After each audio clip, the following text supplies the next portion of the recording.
Hey guys, Uncommon Ramen here. Today I want to take a look at a game called Ars Alchimia.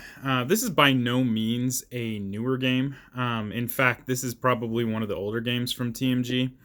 It's been on my shelf for a little bit of time, and it's a really beautiful game, but I hadn't had a chance to play it.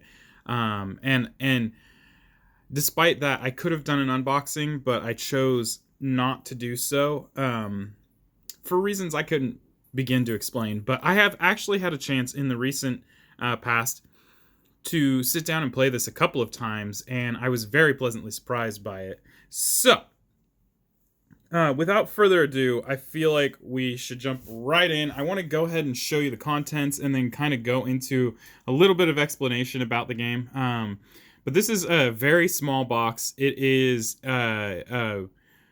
area influence game. So for those of you who are confused about what the difference between area control and area influence is, in an area control game, you are trying to control an area, and if you ever get ousted out of that area, you no longer control it, which is obvious by the name area control. Area influence is a little bit different. Area influence in certain cases means that you can actually share a spot with people. In this case, area influence, what it means is that if you have more influence, so therefore more workers in a specific area, then you currently get to use the ability or kind of control the area, if that makes sense. And that's when you kick out your opponent's meeples. But a huge difference between the two is that area control, the idea is that you want to control as much area as possible, and therefore you want to stay in that area as long as possible.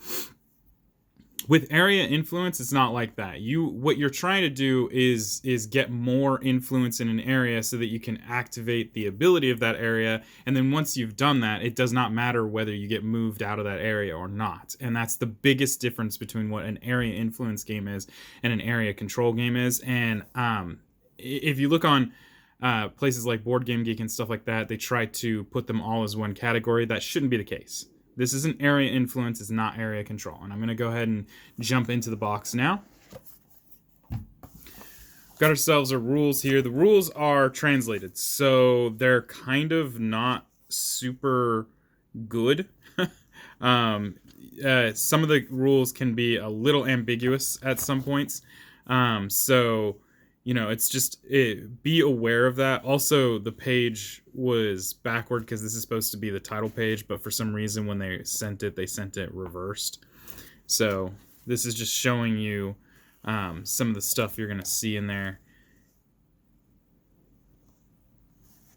And then just a quick rundown of it. And you can see that it's mostly text here because there's only 2 pages, not really that much. Then you're going to jump into what we have here are the meeples. There are 4 colors. You can play up to 4 players.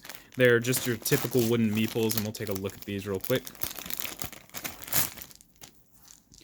And there's quite a few of these. These are the workers that you're going to be using throughout the game. And as you as you go further and further into the game, you'll get more and more of these workers to use. This marker right here, which there will be one in every color, just indicates your score. I can't get a focus on it, but it's just a little wooden disc. Then we're going to have these little cubes here. These little cubes are the cubes that you use to track the different resources you have. I'll show you the player mat really quickly here. Let me just find one. So you're going to place a green, blue, red, white, and yellow cube. And you can see, green, blue, red, white, yellow cube. And then that's how you're going to keep track of your different resources throughout the game. So these are just your typical wooden cubes, and I'm just going to go ahead and show you those really quickly. Just typical wooden cubes, nothing real special about that. And then next up, we're going to have the Ars Alchimia map. See if I can make room for it. There we go.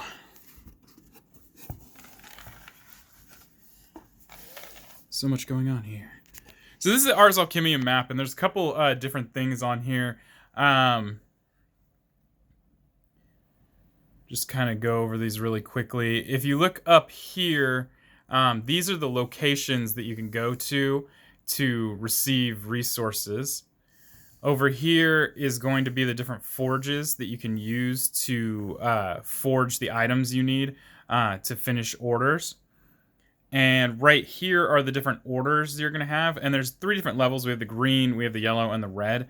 And I'll explain that in a little bit. But basically, these are going to be different orders from different people in this town that you are trying to use alchemy to make their goods for. And then finally, we have this spot here, which indicates the different assistants that you can hire throughout the course of this game in order to help you forge, I guess, easier. Or there's a bunch of different things that they can do. And then finally, this spot right here, whenever your meeples get kicked out of a spot, they're just gonna simply chill out here at the pond, or I mean at the fountain, while you wait for the turn to end, basically. And then around the edge is pretty typical of your score tracker. So that is your map for Ars Alchimia, and I'll just fold this guy up and get him out of the way. Then we have our different cards available to us. So originally I was talking about the forges. We're going to take a look at these forges really quick, and I'll explain a little bit about them. So when you look at a forge here, it tells you what kind of forge it is, how many times you can forge from this place, and then the die roll that you need to receive a perfect forge. And so, yeah, there's a little die that comes with it. And you're going to be rolling a die every time you forge something to see if you get a perfect forge. And you get some benefits for having that perfect forge. And each time, or each different place or forge is going to have a different die roll that you need and a different amount of times that you can forge from these places. So like the Crucible of the Gods, you can only forge from here one time, but you only need to roll a 1 or better to get a perfect forge. The Chronos Drive, you can forge here 4 times. If you get a 4 or higher, you get a perfect forge, and it gives you a bonus if you get that perfect forge. We have the typical Witch's Cauldron. Some of these are double prints and everything. This particular one, you can only forge here 1 time, but you get a perfect forge on a 2, 4, or 6 and up. 6 and up doesn't apply to the 2 and 4. So that little symbol there means up, so that's only referring to that particular die. Not that you can actually get above a 6, but there's some assistance and stuff like that that'll give you +1 to your die roll. You got the Witch's Cauldron again. The Arcana Forge, you can go here 3 times, and it's a 4+ to get a perfect forge. And that's basically what we're looking at, the different forges here. So you're going to go to the forges in order to utilize the items that you've received throughout the course of the game. These are the different items that you'll receive, and you're going to, based on the recipe cards that you have, use these items to forge different items for somebody. And before we go into that, we'll go ahead and look at the assistants that can help you, that are available to help you anyway. Oh no, I'm sorry. These are the locations that you're going to go to. So when you go to these locations, it's pretty simple. It tells you what the location is, and then it tells you how many resources you receive here. So when you're going to this location, you're going to receive 3 green resources. So if you're still at your default value of 1, you're just going to add up the resources to a 4. And yes, the 6 is a cap. So if you hit the 6, you cannot go any further. Which means that any extra resources that you would have gotten on top of the 6 would just disappear. So you have to be careful about that. You also are going to roll when you go to these places to see if you get a perfect resource gathering, and if you do, you get a bonus resource. So in this case, if you roll a 5+, you're also going to get a red source on top of the green resource. And then you can just see how there's different ones. We have blue, green, and a perfect red. Red, blue, and a perfect white, 2 green and a perfect green, 3 blue and a perfect white, so on and so forth. And there's quite a few of these, and each round these are going to change. So in one round, as you're playing, you may there's going to be 3 to 4 of these available, and maybe you don't need those resources in the coming rounds. Well, you don't have to worry, because these are the 3 to 4 that you were at before are going to be cleaned up, and then you're going to receive 3 or 4 more. Next up, we're going to look at the assistants. The assistants are the same thing. If whatever assistants didn't get hired, or if there's any blank spots, you're simply going to replace those at the end of the round. So we have a bunch of different assistants here.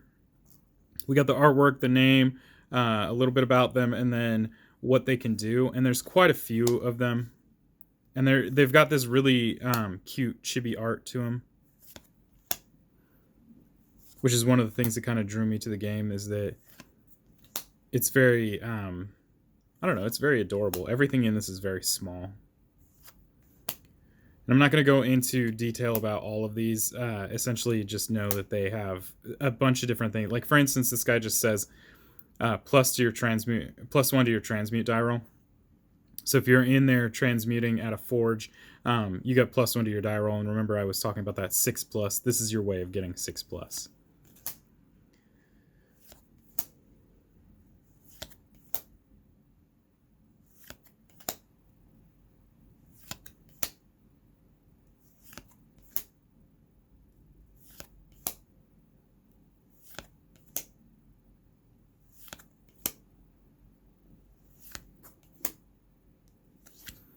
And there you go. That is the different assistants. Now we're going to take a look at the orders available, and I'm going to show you the backing of the cards first. Well, obviously you can see on the camera the front of the cards. So there's several different colors here, and each color refers to a different level of order that you can do. There's obviously more greens than there are yellows, and more yellows than there are reds. What that means is basically you cannot start forging a rank B, which is the yellow recipes, until after you've forged at least 1 green recipe. And it's the same for the red. You cannot forge a rank C recipe until you've forged at least 1 rank B recipe. Okay, and the recipes are pretty simple. You're going to see right here at the very top, it's going to tell you the amount of victory points this recipe is worth. I'm sorry, I guess it was CBA, my bad. So green is rank C, yellow is rank B, red is rank A. And then right below the value of the card itself, you'll see what it is. It says Magic Scroll. It'll also tell you this symbol here matters for scoring when it comes to certain assistants and other things. You don't have to worry about it unless a card specifically refers to it. It's going to tell you that it's a magical scroll. And then right here is the list of ingredients it needs to be transmuted. So you need 3 green resources, 1 blue resource, and 1 red source. And then you need to go to a forge and transmute in order to complete this recipe. And then once you complete that recipe, you're just going to set it aside as a scored card. And it also indicates, because it's rank C, that now you've completed a rank C recipe and you can move on to the rank B recipes. And you can see here, rank B recipe, it's worth 7 points. It has a different symbol. It's called a melting pot. And it requires a green resource, a red resource, and 2 white resources. And it indicates that it's a rank B resource, a rank B recipe. And then finally, if you look at the red recipes, and you can kind of see as they climb in points here, this one's worth 15. It's also a moon. It's called a Philosopher's Stone. This one requires a green resource, 2 blue resources, 2 red resources, 2 white resources, and 1 yellow resource to make. So they get more expensive, but they also become worth more points. But as you're continuing to go through the game, you're going to receive more workers. So at the beginning of the game, where you start out with a very limited amount of resources, by the end of the game, you may have access to every single one of these pawns, and therefore you can create quite a bit of different alchemy recipes in one turn. Whereas in the first turn, you may have a hard time just getting one done. And we can go through these. We got Philosopher's Stone, Oceanus Pot, Erebos Madness, Prometheus Fire, Golden Apple, Cronus' Tears, Hermes Wheel, or a Halcyon, Homunculus Egg, Godly Ointment, Burning Water, Pure Gold, Magnetite, Black Fire Dust, Mithril, Almighty Neutralizer, Fifth Element, Banquet of the Gods, Horn of Pan, Incense of Souls, Fire Liquor, Melting Pot, Demeter's Seed Pot, Unmeltable Ice, Halfling Anvil, Gold Branch of Warding, Soul Essence, Cleansing Water, Hurting Steel, Perfected Cogwheel, Elven Ring, Purifier, the Embryo, Fairy Fire, Bacchus' Cup, Alessitel, Universal Stylus, Baking Cloth, Love Potion, Bread of Happiness, Magic Lantern, and Magic Scroll. And you could see as I was going through this, how the points in here are like between 4 and 6 points, or even as low as 3. Whereas these ones are like, between like 6 to 10 points, and then as we get in here, it's like 10 to 15 points.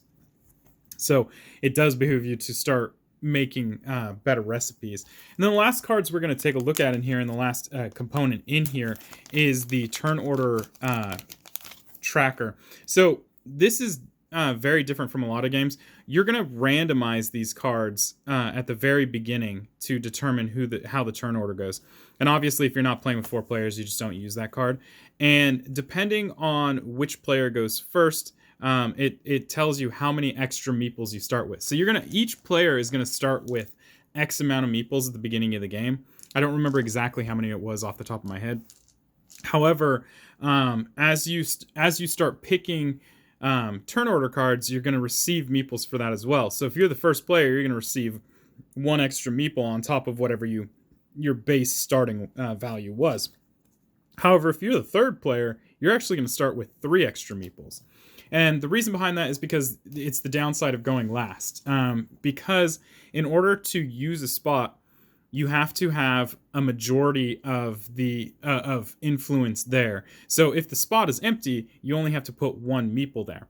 However, if the spot is occupied, you have to be able to beat the amount of meeples that are there. And if I remember correctly, you just have to beat it by 1, but I might be wrong on that.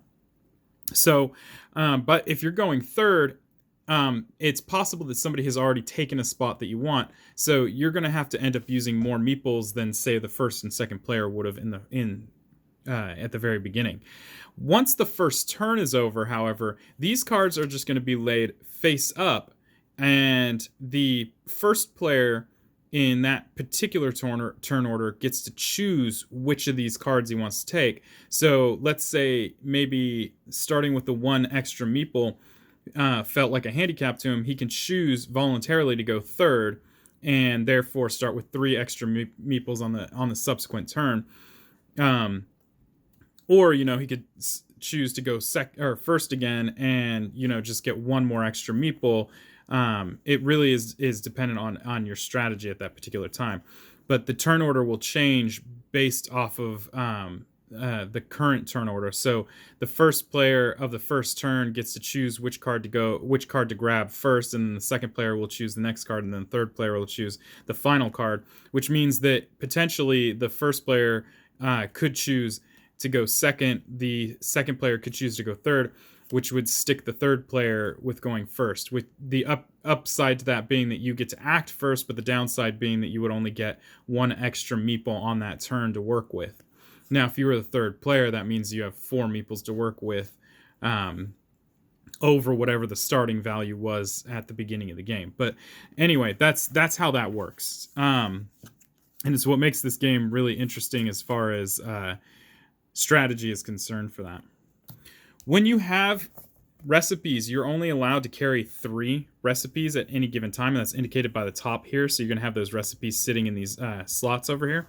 This extra spot is actually specific to one of the assistants that you can hire, who gives you an extra spot to carry a 4th recipe. So for whatever reason you're already full on recipes and you see a recipe that you really want, and you have that assistant, you can place that extra recipe right there.